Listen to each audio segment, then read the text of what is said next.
Voilà, mesdames, messieurs les journalistes, mesdames, messieurs les auditeurs, sehr geehrte Damen und Herren, ich bin sehr froh, Ihnen zu begrüßen wegen dieser Informationen betreffend Gemeinden und politisches Recht. Es tönt ein bisschen. Okay. Die Folien werden auf Deutsch dargestellt, ich werde weiter auf Französisch sprechen. Mesdames, Messieurs, je vous souhaite la bienvenue dans ce point de presse. Que vous soyez ici en personne ou à nous suivre en direct à distance en ces périodes particulières. J'ai le plaisir d'être accompagné à ma gauche de Madame Micheline Guéry, secrétaire générale de l'Association des communes fribourgeoises, de Patrice Bourcard, préfet de la Gruyère, et les deux sont au service de l'organe de conduite cantonale, de Christophe Maillard, derrière moi, chef de service des affaires institutionnelles, des naturalisations et d'état civil, et aussi responsable des droits politiques, c'est la raison de sa présence. Monsieur Gérald Mutru, chef du service des communes. Monsieur Samuel Russier, qui actuellement mène plusieurs fonctions. Il travaille au sein de l'organe de conduite cantonale à la cellule information. Il est secrétaire général de la DIAF et chargé de communication. Monsieur Marc Balloton, vice-chancelier, qui lui aussi se charge de l'information au sein de l'organe de conduite cantonale. J'aimerais les remercier parce que vous voyez qu'ils accompagnent plusieurs tâches en parallèle. J'aimerais aussi ici remercier l'administration cantonale, ses collaborateurs, qui sont sur le bateau malgré la tempête qui touche toute notre planète, notre canton, chacun de nos citoyens. Ils permettent avec bravoure à l'État d'assurer ses missions dans un environnement, dans des conditions de travail très difficiles et complexes, en raison notamment des mesures de sanitaires qui sont évidemment absolument essentielles à la protection de la santé de nos collaborateurs comme de celle de la population. Nous souhaitons aujourd'hui faire le point sur la situation des communes et l'exercice des droits politiques en cette période de pandémie. Plusieurs décisions ont été prises ces derniers jours à ce sujet et ce point de presse est l'occasion d'annoncer les derniers éléments, notamment les décisions du Conseil d'État qui ont été prises hier et de rappeler les directives adoptées précédemment. Après une brève introduction, je passerai la parole à Madame Guéry qui rappellera l'importance des communes, en particulier durant cette crise que nous traversons. Monsieur Bourcard reviendra ensuite sur les principales directives touchant au fonctionnement des communes et j'intégrerai les dernières décisions prises par le Conseil d'État. Monsieur Maillard, quant à lui, présentera les décisions récentes en matière de droit politique. Je tiens tout d'abord aussi à remercier la conférence des préfets de l'Association des communes fribourgeoises pour leur engagement dès le premier jour de la crise, à commencer par celui de leurs personnes eux-mêmes, Mme Guéry, M. Bourcard. Ils sont sur le pont depuis plusieurs semaines. Ils apportent une contribution essentielle à la gestion de cette crise, en particulier pour toutes les questions locales et régionales d'une importance cruciale. Ils se sont spontanément mis au service du canton, de sa population, qu'ils en soient remerciés. Face à une situation telle que nous la connaissons, il est impératif que toutes les autorités tirent à la même corde. Confédération, canton, communes, je le répète et je continuerai à le répéter. Les communes sont en effet un maillon essentiel, car comme l'indiquera Mme Guéry, elles assurent des prestations vitales. Je tiens ici à remercier sincèrement les élus et le personnel des communes fribourgeoises. Les mandats communaux ne sont pas les plus faciles et nous nous inquiétions bien avant l'arrivée du coronavirus des difficultés rencontrées par les conseils communaux de ce canton. Je crois pouvoir dire ici que la réaction des autorités communales est exemplaire. Aux conséquences de la crise au niveau professionnel et familial s'ajoutent, pour ces élus de milice, les conséquences pour l'entité communale. Je pense que c'est une magnifique illustration du retour de la politique dont parlait récemment la Gruyère, plutôt qu'un repli effrayé sur soi. La crise que nous traversons a montré un immense élan de solidarité de la part de nombreux particuliers, mais également, il faut le dire, des élus qui se mobilisent pour maintenir vivante une collectivité et une société fragilisée.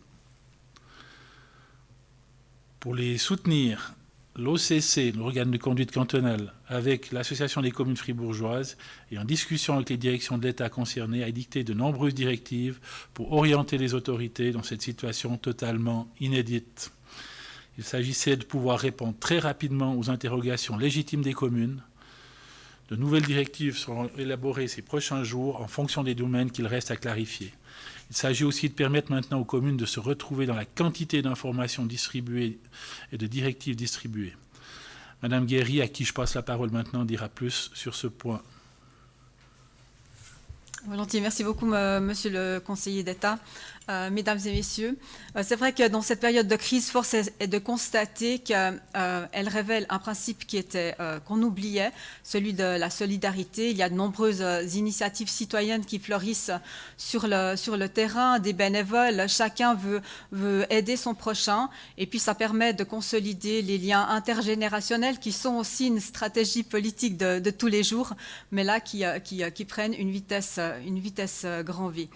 Cette crise permet aussi, c'est peut-être une conséquence positive malgré tout, mais révèle aussi l'importance et le rôle essentiel des communes, comme le disait monsieur le conseiller, comme maillon direct avec les citoyennes et les citoyens. C'est réellement une courroie de transmission entre tous ces actes bénévoles et puis finalement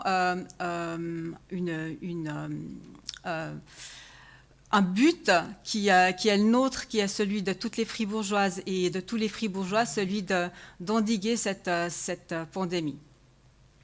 On pourrait dire que cette émulation redynamise une vocation citoyenne qui, je l'espère, va perdurer, mais ce n'est pas la question actuelle. C'est vraiment de pouvoir, pour les communes, garantir les prestations essentielles pour la population et bien évidemment de lutter contre cette pandémie. Les communes ont mis à contribution leur créativité parce que, vous le savez aussi, la Confédération édicte des directives et puis il faut les mettre en œuvre de manière très, très rapide. Elles déploient leurs forces pour parer au plus urgent. Et puis là, j'aimerais saluer et remercier toutes les initiatives extraordinaires qui se font sur le terrain. Le travail des représentants de la cellule vie quotidienne, elle s'intitule comme ceci au sein de l'OCC. Donc cette cellule que je partage avec monsieur le préfet et président de la conférence des préfets, Patrice Borcard, elle consiste à anticiper et soutenir les communes dans leur travail quotidien, celui de courroie de transmission et de lutte contre cette pandémie. Le but est véritablement de créer des solutions. Et puis, un des indicateurs importants, c'est ce lien direct qu'on a tous les jours, que l'Association des communes fribourgeoises entretient quotidiennement avec les communes de telle manière à pouvoir être au plus proche des réalités du terrain, que ce soit les réalités des élus communaux, que ce soit les réalités des administrations communales pour pouvoir remplir cet objectif de lutte contre la pandémie. On a mis en place plusieurs cellules interdisciplinaires, notamment concernant les écoles et les structures d'accueil, concernant les commerces, concernant aussi toutes les questions d'action sociale, etc., d'économie aussi. Et puis, dans le cadre des différentes prestations communales que cette crise met en lumière, il s'agit aussi de pouvoir accompagner les décisions d'en haut pour qu'elles puissent être applicables en bas. On a dicté donc l'organe cantonal de conduite a dicté plusieurs recommandations ou directives pour soutenir les communes. La première consistait à accompagner les communes par rapport à ce fonctionnement extraordinaire en temps de crise, de manière à pouvoir assurer les prestations essentielles communales. On a aussi édicté des directives concernant les parents prioritaires. On vient aussi de transmettre aux communes un monitoring pour la population des personnes à risque, que sont la population des 65 et plus, et puis dont des personnes à risque avéré et en devenir. Il y a aussi des recommandations concernant l'élimination des déchets, les permis de construire, l'ordre public dans lequel les communes jouent un rôle essentiel, à savoir de veiller à ce qu'il y ait à remplir l'interdiction de rassemblement. Il y a une délégation de compétences qui a aussi été attribuée aux polices communales. Et puis donc on reste attentif par rapport à toutes ces questions de telle manière à ce qu'on puisse soutenir les communes.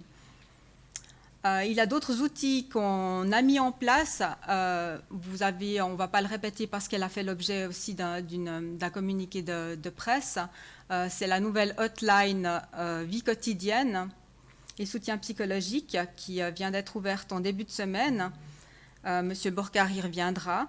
Et puis, il y a une foire aux questions qui va être éditée sur le site internet de l'État dans le cadre de ce chapitre coronavirus et qui permettra aux citoyennes et aux citoyens de pouvoir la parcourir et de trouver des réponses directes à leurs questions essentielles.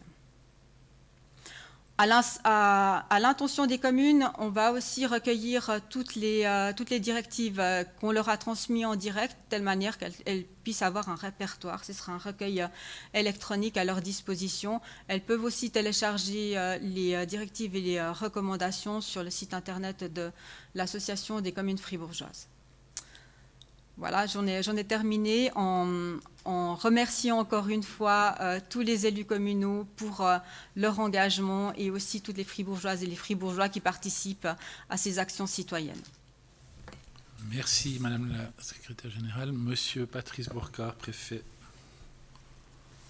Voilà, Monsieur le Conseiller d'État, Mesdames et Messieurs, le 23 mars, l'OCC a diffusé un document avec un certain nombre d'orientations qui concernaient essentiellement les dossiers politiques. C'était des lignes directrices qui méritaient d'être affinées. Elles le sont aujourd'hui davantage. Parmi les éléments qui étaient déjà présentés comme des décisions à prendre ou des orientations à préciser, il y avait notamment le fait que les conseils communaux devaient impérativement siéger. On avait eu quelques retours de communes qui estimaient inutile de siéger ou alors de le faire sous une forme qui ne correspondait pas tout à fait aux règles. Donc nous avons clairement informé les communes qu'elles devaient siéger, que le conseil communal doit siéger pour que les communes fonctionnent tout simplement, pour prendre des décisions, pour diriger l'administration, même si cette administration est passablement réduite et qu'elle travaille parfois en télétravail. Les conseils communaux ont la possibilité de siéger de manière très variable, comme le font d'ailleurs un certain nombre d'entreprises. Elles doivent, si elles le font de manière physique, c'est-à-dire en présentiel, suivre les recommandations de l'OFSP. Je rappelle, parce que ça peut être aussi une règle qui peut être utile pour d'autres, disons, comités, associations qui ont la possibilité de se réunir, mais c'est un minimum de 4 mètres carrés par personne. Il y a des conseils communaux assez grands qui ont dû changer de salle pour pouvoir respecter ces consignes. Il y a aussi des solutions nouvelles, par exemple les visioconférences qui ont été installées dans de nombreux conseils communaux. Il y a aussi des dossiers qui circulent par mail et pour lesquels une décision collective est par la suite prise. Donc les conseils communaux doivent siéger. Par contre, les assemblées communales et les conseils généraux, eux, ne peuvent pas siéger. Et toutes les assemblées, toutes les séances prévues des conseils généraux ont été reportées jusqu'à la fin de la crise. Il est évident que le nombre de personnes que cela représente pose un certain nombre de problèmes. Donc à partir de là, les choses étaient relativement claires. Par contre, naturellement, en fonction du fait que ces assemblées et ces conseils ne peuvent pas siéger, il y a un certain nombre de délais qui sont imposés par la législation qui ont dû être reportés. Et j'y reviendrai tout à l'heure. Parmi ces éléments, justement, tous ces effets de suspension, tous ces délais suspendus, il y a naturellement, prioritairement, l'approbation des comptes 2019. Les assemblées communales, vous le savez, au printemps, ont un menu spécial, c'est l'approbation des comptes. Les comptes des collectivités publiques locales doivent en effet être approuvés avant le 31 ou d'ici au 31 mai, après la clôture de l'exercice. Donc cette échéance est tout simplement pas possible actuellement, et donc les comptes ne seront approuvés que lors d'assemblées communales ou de conseils généraux organisés plus tard. Par contre, il faut dire que même si le budget n'est pas voté, puisque c'est naturellement aussi l'un des éléments qui pose problème. Si le budget n'est pas voté, le conseil communal peut décider des dépenses imprévisibles ou urgentes. C'est l'article 90 de la loi sur les communes. Et donc, chaque conseil communal peut continuer à gérer les affaires courantes. Naturellement, il ne peut pas prendre tout seul une décision d'un investissement de plusieurs millions, c'est évident, mais les affaires courantes ne pâtissent pas de la situation actuelle. L'autre problème qu'il a fallu gérer, c'est les présidences et vice-présidences des conseils généraux.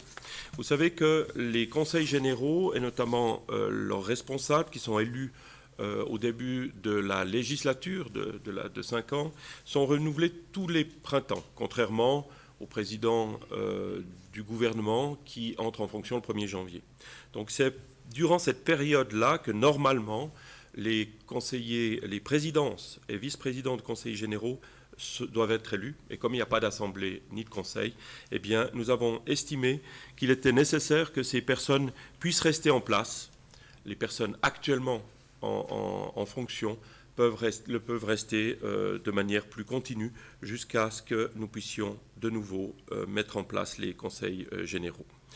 L'autre élément, ça concerne les élections complémentaires. Vous savez que le 17 mai devait avoir lieu dans plusieurs communes fribourgeoises des élections pour renouveler des personnes qui avaient démissionné au sein des conseils communaux. Dans la mesure où ces élections complémentaires sont reportées, il a été décidé que le conseil communal pouvait fonctionner avec un nombre incomplet de membres, avec une condition, c'est que le quorum doit cependant être atteint pour pouvoir prendre les décisions qui s'imposent. Plusieurs élections complémentaires étaient annoncées, mais naturellement, il continue à avoir des démissions. Et donc, la règle s'impose aussi. Il n'y a pas de renouvellement des conseils communaux démissionnaires pour le moment. Par contre, se posera un problème à un moment donné, si on devait avoir une commune de 5 personnes où il n'y a plus que 2 conseillers, là, des solutions alternatives seraient prises. Dernier point, la suspension des délais dans les procédures civiles et administratives. Là aussi, lors de la communication que nous avions faite le 23 mars dernier, nous avions indiqué que les autorités cantonales prendraient probablement des décisions, ou fédérales d'ailleurs, prendraient des décisions afin d'étendre les féries judiciaires de Pâques, de sorte que les délais fixés par la loi ou par les autorités seraient alors suspendus. Vous avez sûrement remarqué qu'en date du 20 mars 2020, le Conseil fédéral a arrêté l'ordonnance sur la suspension des délais dans les procédures civiles et administratives pour assurer notamment le maintien de la justice. Cette ordonnance prévoit que l'ensemble des délais prévus dans le cadre de ces procédures sont suspendus depuis le 21 mars à minuit jusqu'au 19 avril 2020 compris. Elle est donc directement applicable à l'ensemble des procédures civiles et administratives, notamment au niveau cantonal. Ça signifie que les autorités cantonales et communales ne peuvent pas prendre de décision modifiant la teneur de cette ordonnance.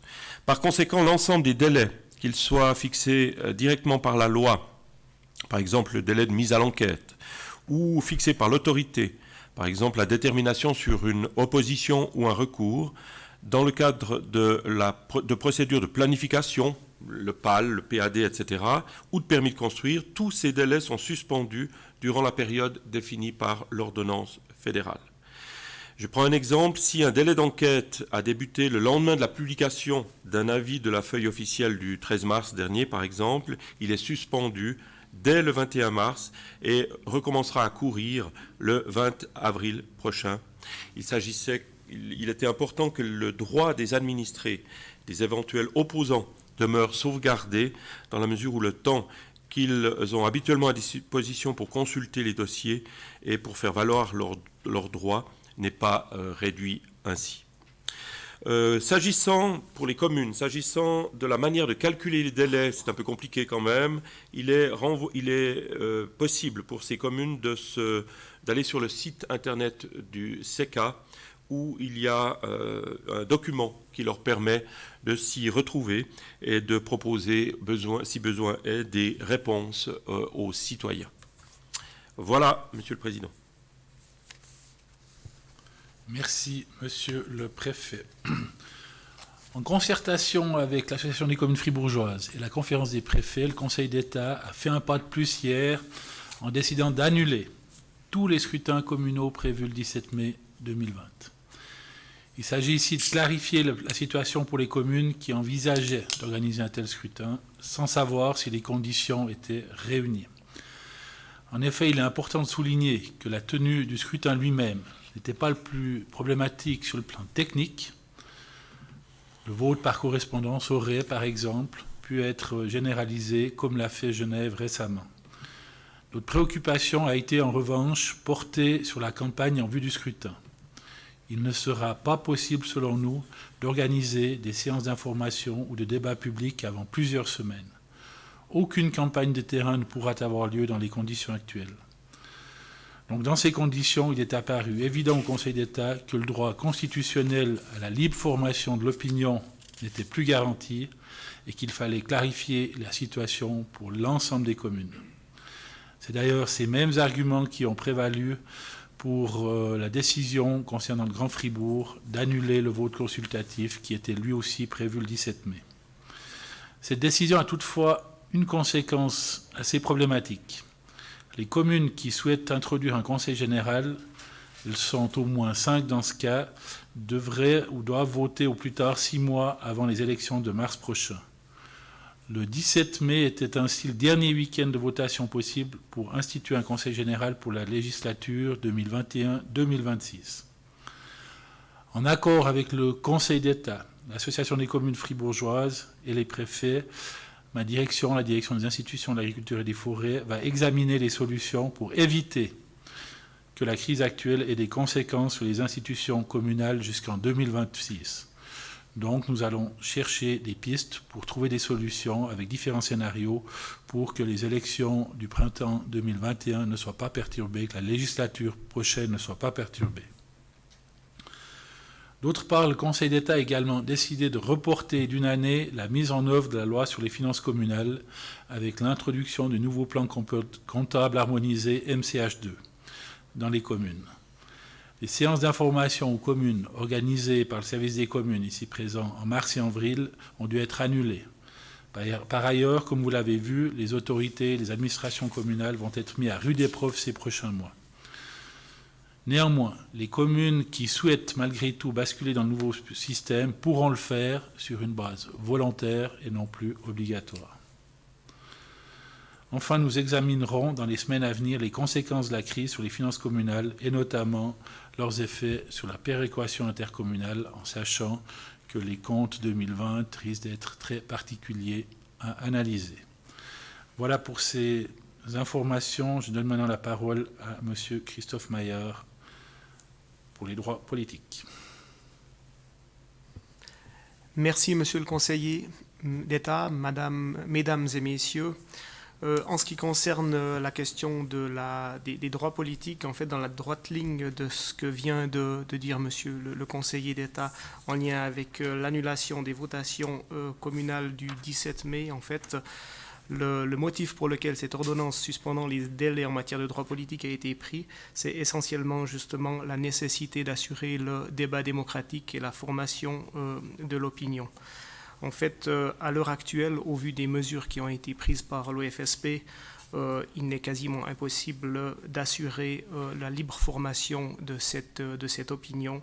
Donc, en d'autres termes, de recueillir valablement notamment des signatures à l'appui de référendums ou d'initiatives.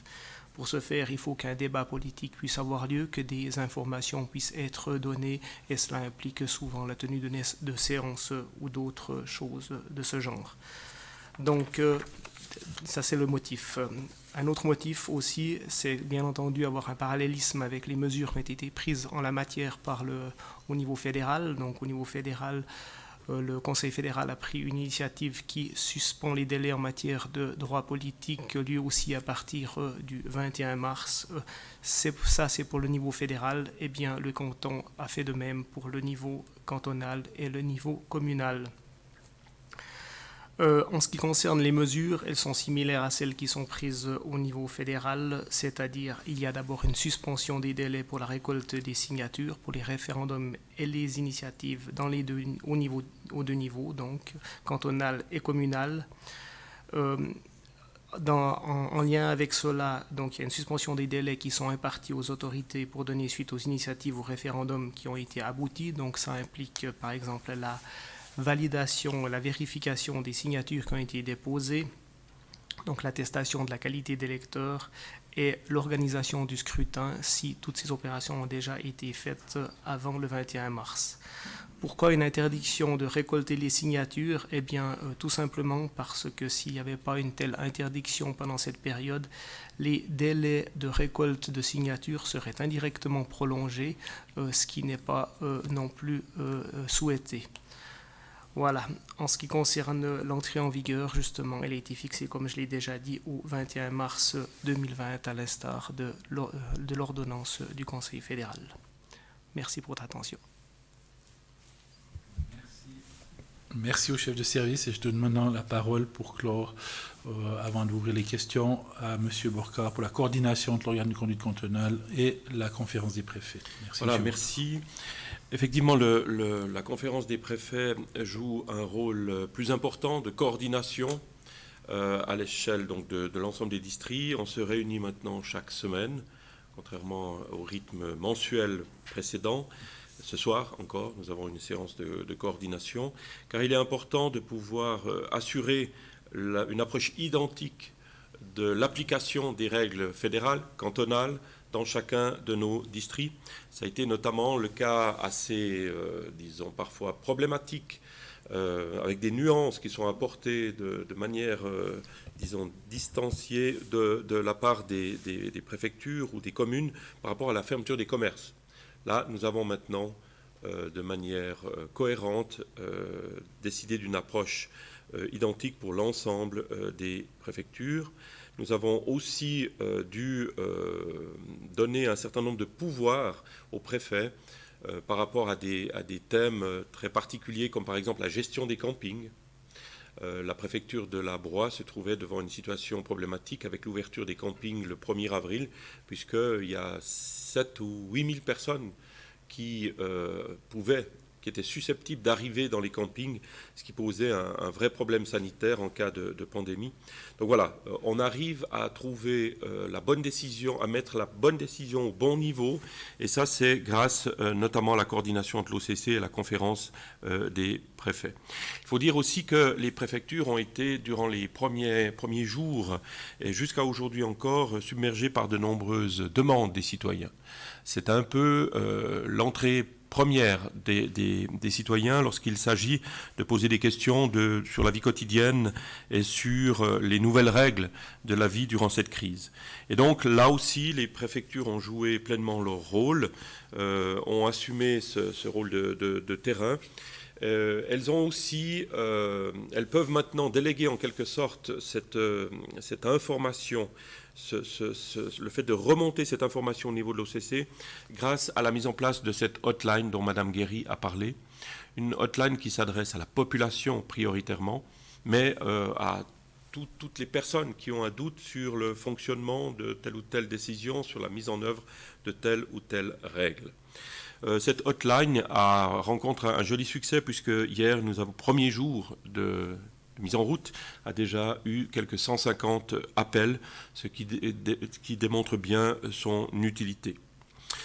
Concernant le rôle des préfectures, c'est aussi naturellement la surveillance de la mise en œuvre des directives. Et là, il y a un lien direct avec la police cantonale sur le terrain pour veiller à ces questions d'ordre public dans un bon sens qui a été compris par tout le monde, puisqu'il y a eu relativement peu de dénonciations et d'ordonnances pénales. On est plus dans la pédagogie, même si de temps en temps il faut taper sur la table lorsqu'il y a une véritable mauvaise volonté. Dernier point, c'est le rôle des préfectures comme coordinatrices en quelque sorte des plateformes d'entraide au niveau des régions. Nous avons rapidement vu qu'il y avait des élans de solidarité qui naissaient de toutes parts, des mouvements, des sites internet, des plateformes d'entraide. Le problème, c'est que toutes ne répondaient pas aux critères sanitaires, aux critères de l'OFSP. Certaines s'éloignaient un peu de l'idéal qu'on avait de ce genre de plateforme d'entraide. Donc les préfectures ont été appelées à coordonner ces cellules et ça se passe très bien dans chaque district où on a maintenant des personnes responsables qui sont en lien direct avec l'OCC, des sites internet qui permettent de rassembler l'ensemble de l'information pour la population, et c'est aussi une des tâches des préfectures.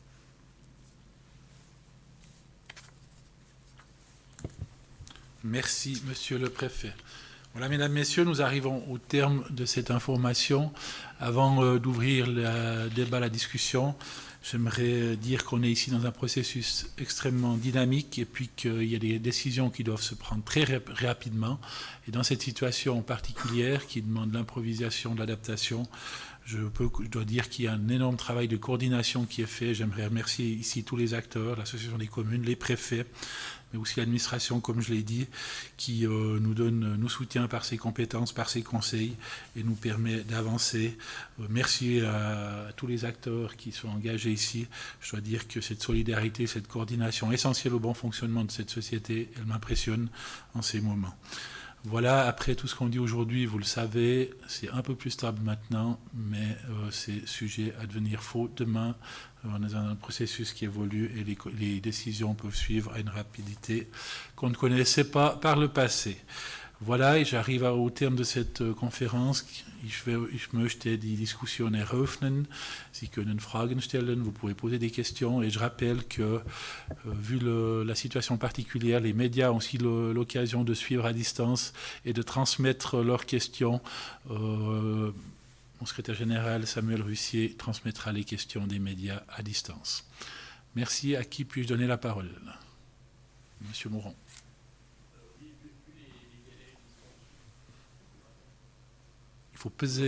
Il faut peser sur le bouton. S'il est blanc, jusqu'à ce qu'il vienne rouge. Ah d'accord, comme ça? Ouais, excusez-moi.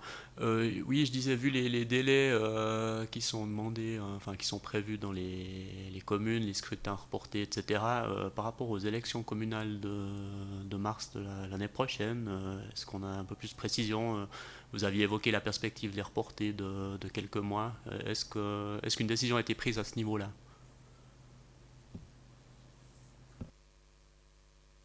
Aussi. Voilà, merci pour la question. Donc hier, le Conseil d'État a décidé d'envisager toutes les pistes. Et maintenant, c'est le travail qui va être fait par ma direction, en particulier par le service des communes et Samuel Russier ici présent. On va examiner les agendas. On n'a pas retenu d'option définitive à ce stade. Celle qui est peut-être la plus probable, c'est le raccourcissement des délais. Mais là encore, il y a un travail qui doit se faire. Aujourd'hui, le message qui est clair, c'est que les élections les votations, les élections n'ont pas lieu le 17 mai. Par contre, on va faire en sorte, et on va trouver les solutions pour que tout ce qui n'a pas pu se faire le 17 mai puisse se faire sans perturber la prochaine législature. Merci. D'autres questions? Monsieur René. Also vom 17. Mai, es wurden erwähnt, es gibt beispielsweise Abstimmungen über Generalrat. Ich glaube, gibt es auch für Fusionen. Kann da jemand Auskunft geben, was alles an Gemeindeabstimmungen am 17. Mai vorgesehen ist? Welche Gemeinden Generalrat, welche eventuell Fusionen? Je n'ai pas les informations, M. Mutru, est-ce que vous avez ces informations sur les communes concernées?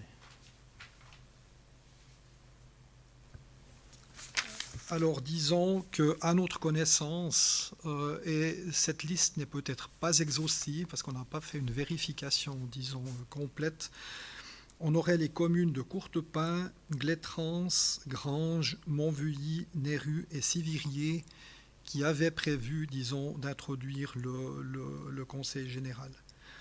Mais encore une fois, cette liste n'est pas exhaustive. À noter encore que la commune de Groslay avait voté sur une initiative du Conseil communal du 9 février pour l'introduction d'un Conseil général de 30 membres. Et puis, vous vous souvenez peut-être, la commune de Val-de-Charmey a pris cette décision aussi en début de législature en cours. Voilà, pour ces 2 dernières communes, disons, l'affaire est réglée. Pour les autres que j'ai citées, eh bien, justement, on va maintenant examiner la possibilité de reporter ces délais, comme l'a dit Monsieur le conseiller d'État Castella. Est-ce que vous pouvez peut-être répéter encore une fois, c'était un peu vite pour moi, les communes, plus encore j'ai entendu, en tout cas, Murten, Galmitz, Kempenach, aussi pour une fusion. Est-ce que c'est la seule votation sur une fusion? Oui, alors je répète peut-être. Donc, Courtepin, Glétrans, Granges, Montvuilly, Néru, Sivirier, tout en rappelant que la liste n'est pas exhaustive. Et puis, effectivement, donc on a la fusion Murten-Galmitz, qui est une des fusions. Il y a aussi, je signale, la fusion Clavaleyres-Morat, mais qui répond, disons, à une autre législation et à un autre processus. La fusion Clavaleyres-Morat n'est en principe pas impactée par les mesures, disons, de report.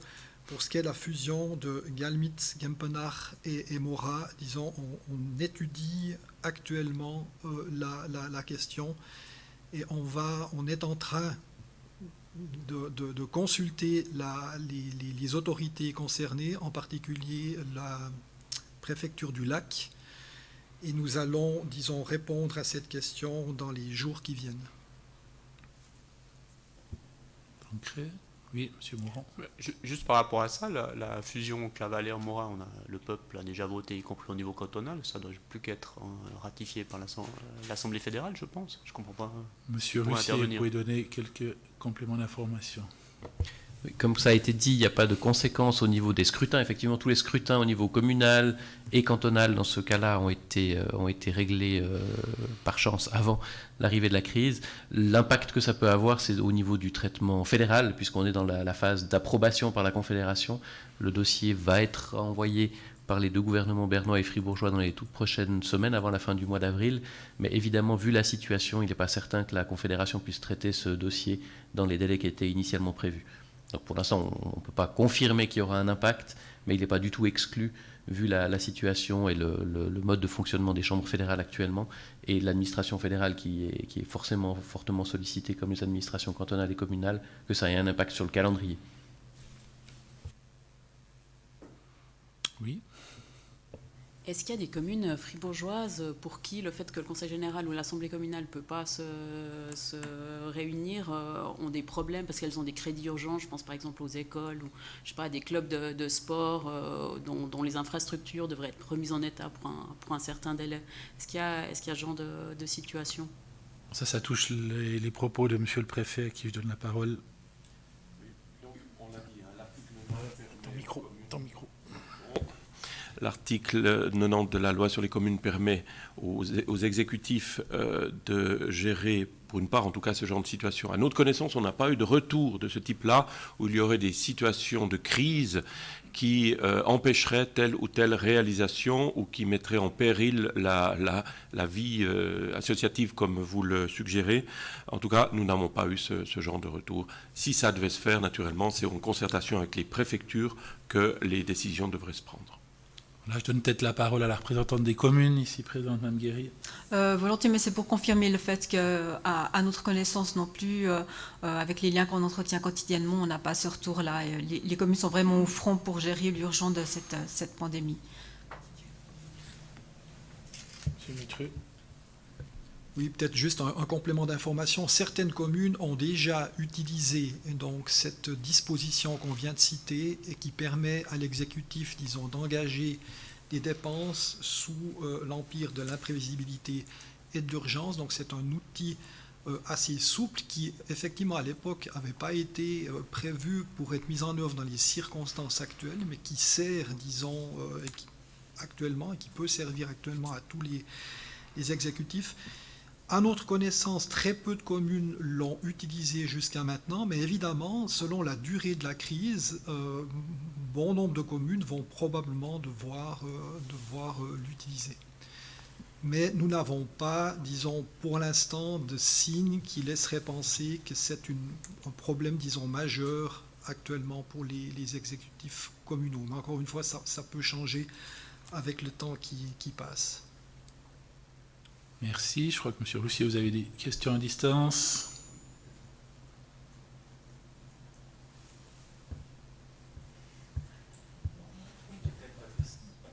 Voilà. Pardon. Voilà, excusez-moi. Effectivement, quelques questions qui sont arrivées à distance de différents médias. Je commence par une question adressée à M. Borca, qui parlait de la nécessité de coordonner les décisions des préfectures, notamment au niveau de la fermeture des commerces. Et Madame Robert de Radio Fribourg demandait si vous aviez des exemples, des nuances qui avaient pu exister entre préfectures au niveau de la fermeture des commerces avant les mesures de coordination.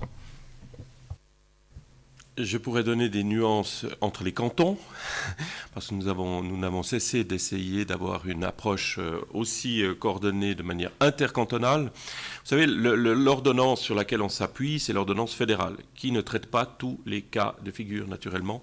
Et donc, on doit, avec le rapport explicatif qui a subi 5 versions depuis maintenant 15 jours, faire preuve d'un peu de souplesse. On a eu quelques soucis, difficultés avec l'ouverture des campings. Maintenant, les choses sont réglées. Les campings peuvent rester ouverts, mais il y a des conditions particulières dans certains districts. Nous avons aussi eu des approches peut-être un peu différentes par rapport à tout ce qui concerne le service, les services d'entretien et les services de réparation des véhicules. Et c'est là qu'on voit que notre société place un certain nombre de valeurs au bon endroit. Il a été, par exemple, difficile de savoir si les stations de lavage devaient être ouvertes ou pas. Et là, après concertation sur l'ensemble du canton, nous avons décidé de les maintenir ouvertes. Voilà, c'est ce genre de subtilité qui nécessite une coordination. Encore une question, cette fois de Radio Freiburg, toujours à M. Borca. Monsieur Siegfried souhaitait avoir un peu plus de détails, si possible, en allemand sur le droit spécial octroyé aux conseils communaux pour prendre des décisions sans approbation du budget par les législatifs. Alors malheureusement, ce ne sera pas en allemand, mais je lui propose d'aller voir la traduction de la loi sur les communes, l'article 90, qui dit clairement les choses. Okay, donc das bedeutet, dass es gibt dringende und nicht vorgesehene Bedürfnisse von der Gemeinden, die sind möglich in diesem Fall und das kann sich anwenden in dieser Situation. Monsieur Morand. Oui, est-ce que concernant la fusion du Grand Fribourg, est-ce que le calendrier a pu être un peu affiné? Est-ce qu'il y a des décisions, peut-être pas, mais tout au moins des jalons qui ont été posés par rapport au processus de fusion pour l'année prochaine? Merci. Donc, bien évidemment, le calendrier du Grand Fribourg, c'est l'Assemblée constitutive qui le détient. Il y a une grande question qui se pose, c'est effectivement, est-ce qu'on arrive encore à intégrer un vote consultatif ou pas? Et ici, il y a des décisions qui doivent être prises. Monsieur Russier, qui est aussi en contact étroit avec le président de l'Assemblée constitutive, a peut-être des compléments d'information. Alors, pas vraiment de complément d'information.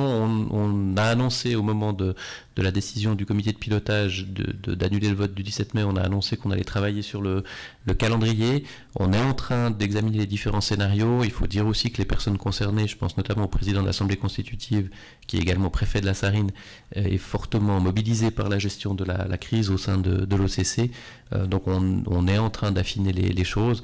Mais effectivement, je confirme, on a 2 scénarios possible, le scénario avec un vote consultatif mais qui serait organisé plus tard, a priori à l'automne, ou sans vote consultatif, et on doit examiner les conséquences que ça a sur l'ensemble du processus, avec différentes étapes incontournables, évidemment le vote final de la population, mais aussi l'approbation par le Parlement qui demande un certain temps de traitement par l'administration.